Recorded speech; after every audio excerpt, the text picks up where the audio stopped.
Assalamualaikum warahmatullahi wabarakatuh. Halo anak-anakku, khususnya anak-anak kelas 11 IPA 5. Apa kabarnya nih kalian? Semoga kalian tetap sehat dan selalu menjaga kebersihan. Oke, pada pertemuan kali ini kita tetap masih membahas teks resensi, tetapi topik pembahasannya yang berbeda, yaitu tentang kaidah kebahasaan dan juga langkah-langkah menyusun teks resensi. Oke, tanpa berlama-lama lagi kita langsung masuk ke topik pembahasan pertama, yaitu kaidah kebahasaan teks resensi. Kaidah kebahasaan teks resensi itu dibagi menjadi 4 bagian. Ada konjungsi penerangan, konjungsi temporal, konjungsi penyebaban, dan pernyataan saran. Oke, yang seperti sudah Ibu jelaskan berkali-kali di dalam kelas, konjungsi itu adalah kata penghubung antar kalimat, antar frasa, antar kata, dan klausa. Jadi bisa kita artikan konjungsi itu adalah kata penghubung.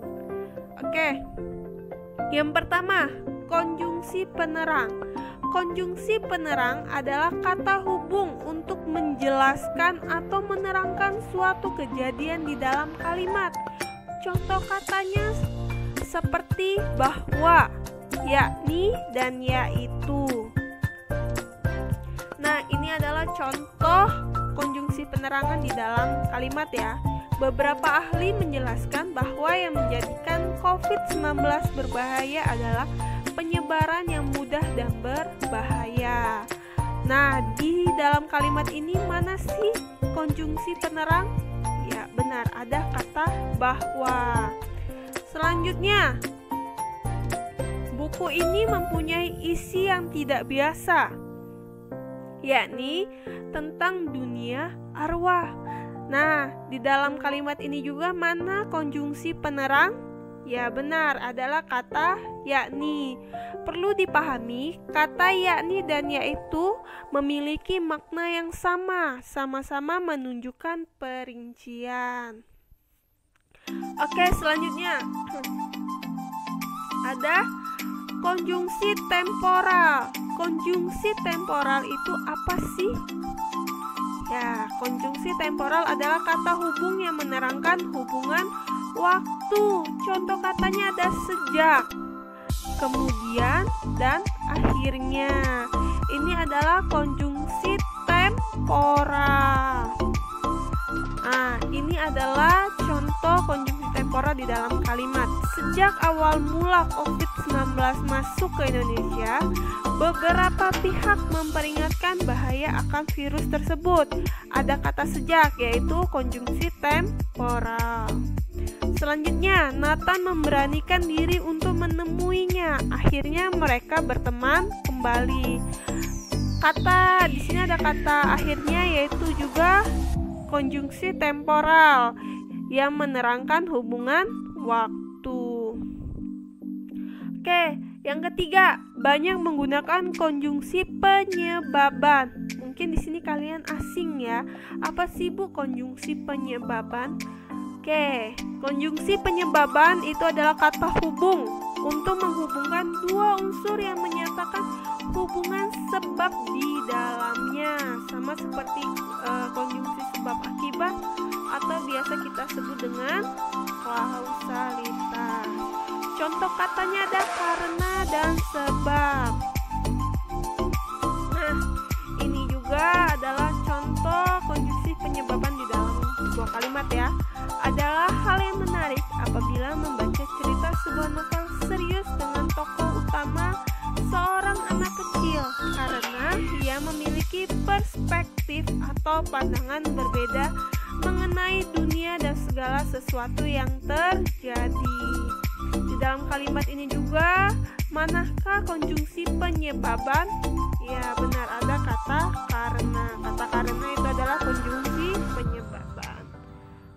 Oke, yang terakhir, menggunakan pernyataan yang berupa saran atau rekomendasi pada bagian akhir teks.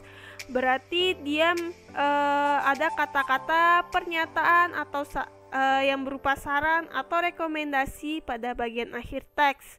Biasanya contoh kalimatnya diawali dengan kata hendaknya, harus, jangan.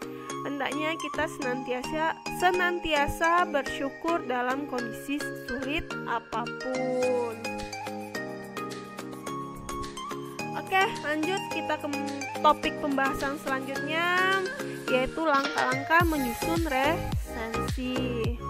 Langkah-langkah menyusun resensi yang pertama ada memilih hasil karya yang diresensi. Nah, ini harus banget kalian memilih hasil karya yang akan kalian resensi. Apakah karya itu berupa buku? Buku kan ada dua tuh, ada buku fiksi maupun non fiksi. Bisa kalau fiksi ada novel, cerpen, kalau non fiksi ada buku pembelajaran atau tips-tips lainnya. Selanjutnya, ada membaca atau menyimak secara detail hasil karya yang akan diresensi. Setelah kalian berhasil memilih hasil karyanya, karya buku tersebut, kalian membaca atau menyimak secara detail hasil karya yang akan diresensi. Karena resensi itu adalah penilaian kembali terhadap sebuah karya, oleh karena itu kalian harus sedetail mungkin membaca hasil karya tersebut agar kalian bisa memberikan penilaian kelemahan atau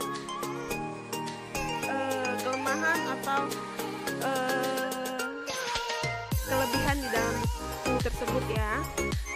Selanjutnya, mencatat hal-hal yang penting yang terdapat dalam hasil karya tersebut. Selesai kalian membaca, kalian mencatat mana saja yang penting dari hasil karya tersebut berupa kelebihan dan kelemahannya. Selanjutnya, kalian menyusun resensi dengan memperhatikan unsur-unsur yang membangunnya. Unsur-unsur membangunnya ada judul. Perlu dipahami, judul harus memiliki keterkaitan dengan isi resensi. Yang kedua ada identitas buku, seperti judul buku, nama pengarang, tahun terbit, terus tebal halaman, dan lain sebagainya. Terus ada pendahuluan. Nah, di bagian pendahuluan ini biasanya kesan kalian terhadap sebuah karya tersebut apa.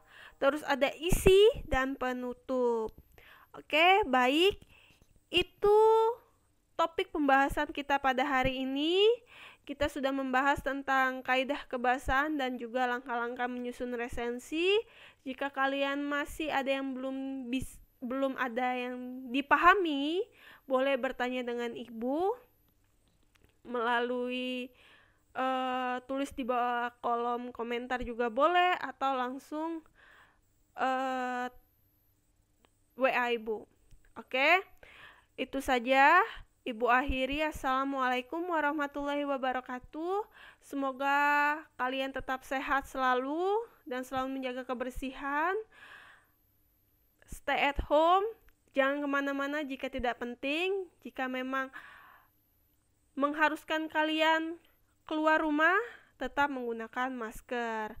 Itu saja, sampai jumpa di pertemuan selanjutnya.